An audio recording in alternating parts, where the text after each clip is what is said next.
వైశాఖ పురాణం 4వ అధ్యాయము. వివిధ దానములు, వాని మాహాత్మ్యములు.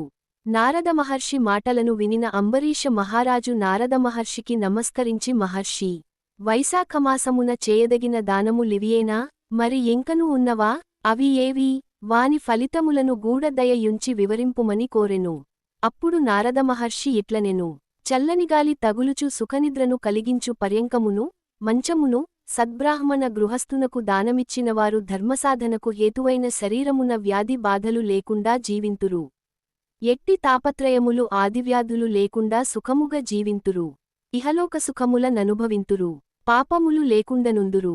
అంతియేకాదు మహాయోగులు సైతము పొందలేని అఖండమోక్ష సామ్రాజ్యమునందుదురు. వైశాఖమాసపు ఎండలకు బాధపడినవారికి, బ్రాహ్మణ శ్రేష్ఠులకు, శ్రమను పోగొట్టునట్టి యుత్తమ పర్యంకమునిచ్చిన ఇహలోకముననెట్టి బాధను పొందరు. ఆ సత్పురుషుడు, సద్బ్రాహ్మణుడు ఆ శయనముపై శయనించినను, కూర్చున్నను, దాత తెలిసి తెలియక చేసిన సర్వపాపములును అగ్నిచే కర్పూరము దహింపబడినట్లు నశించును. ఇహలోక సుఖములననుభవించి మోక్షమును పొందును. స్నానమాత్రముననే పుణ్యములనిచ్చు వైశాఖమాసమున కసిపును, పరుపు లేక వస్త్రము, మంచముపై మంచి ఆచ్ఛాదనము గల పరుపును, ఉత్తమమైన ఆహారమును దానము చేయువారు చక్రవర్తులై చక్రవర్తి సమానులై తమ వంశము వారితో బాటు శారీరక, మానసిక బాధలు లేకుండా సుఖశాంతులతో అభివృద్ధినందుదురు. ఆయురారోగ్యములను, కీర్తిప్రతిష్టలను పొందుదురు. 100 తరముల వరకు వాని కులమున ధర్మహీనుడు జన్మింపడు. తుదకు ముక్తినందును.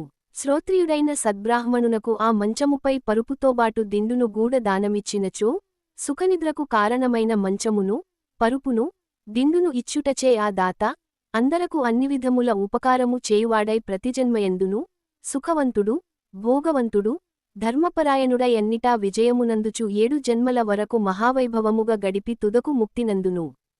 తనతోబాటు 7 తరముల వారికిని ముక్తిని కలిగించును. గడ్డి తుంగ మున్నగువానిచే నిర్మితమైన చాపను దానమిచ్చినచో శ్రీమహావిష్ణువు సంప్రీతితో తానే దానియందు శయనించును.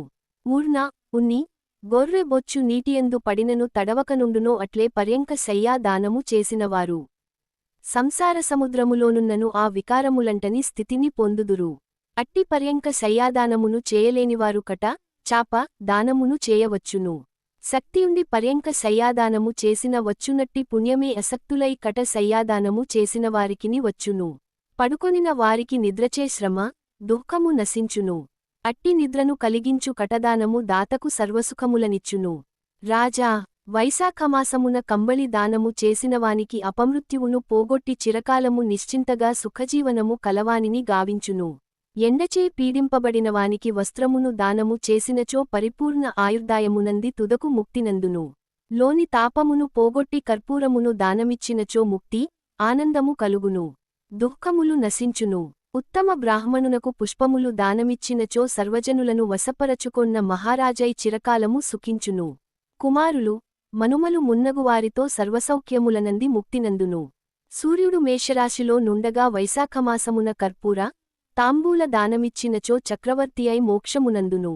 చర్మమునకు ఎముకలకు గల సంతాపమును పోగొట్టు చందనమును దానమిచ్చినచో సంసార తాపత్రయము నశించి సుఖించును. దుఃఖములు, పాపములు లేకుండా జీవించి ముక్తి నందును.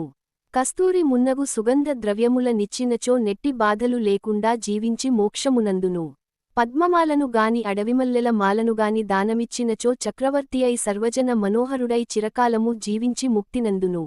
వైశాఖమున మొగలి, మల్లెపువ్వులు దానమిచ్చినచో మధుసూదనుని యనుగ్రహమున సుఖ భోగములనంది ముక్తి నందును.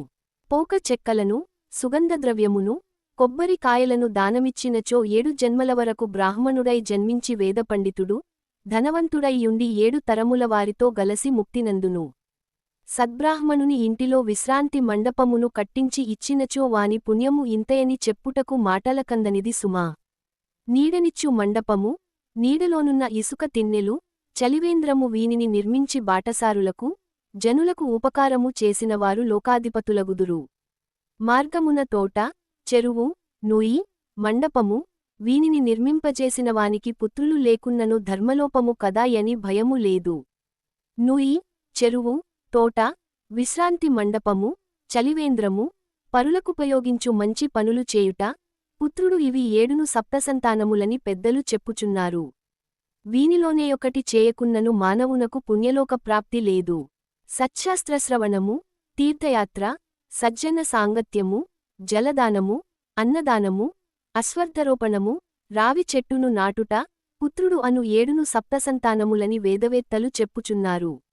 వందల కొలది ధర్మకార్యములను చేసినను సంతానము లేనివానికి పుణ్యలోక ప్రాప్తి లేకుండుటచేనతడు పైన చెప్పిన 7 సంతానములలో యథాశక్తిగా వేనినైనను ఏ ఒకదానినైనను చేసి సంతానవంతుడై పుణ్యలోకములనందవచ్చును.